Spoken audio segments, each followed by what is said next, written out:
মা মেয়ের ভালোবাসা। উফ কি ঠান্ডা পড়েছে, একটা চাদরও নেই যে সকালবেলাতে গায়ে দিয়ে কাজ করব। এটা কি? এটা তো রিয়ার চাদর। রিয়া তো বেলা করে ঘুম থেকে ওঠে। আমি বরং চাদরটা গায়ে দিয়ে কাজগুলো সেরে ফেলি।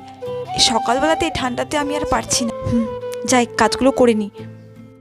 দিদি, তুমি আমার চাদর গায়ে দিয়েছো কেন? আমার চাদরটা তো ছিঁড়ে গেছে।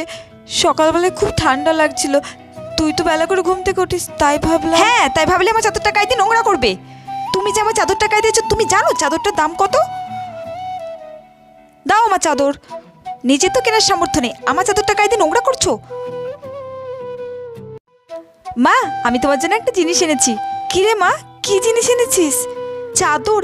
এ তো অনেক দাম, তুই এত টাকা কোথায় পেলি? তুমি আমাকে টিফিনের জন্য যে টাকাটা দাও না, ওইটা জমিয়ে আমি এটা এনেছি। আমার মানু কত বড় হয়ে গেছে, মায়ের কষ্ট বুঝতে শিখে গেছে। এর সাথে প্লিজ সাবস্ক্রাইব করে যেও।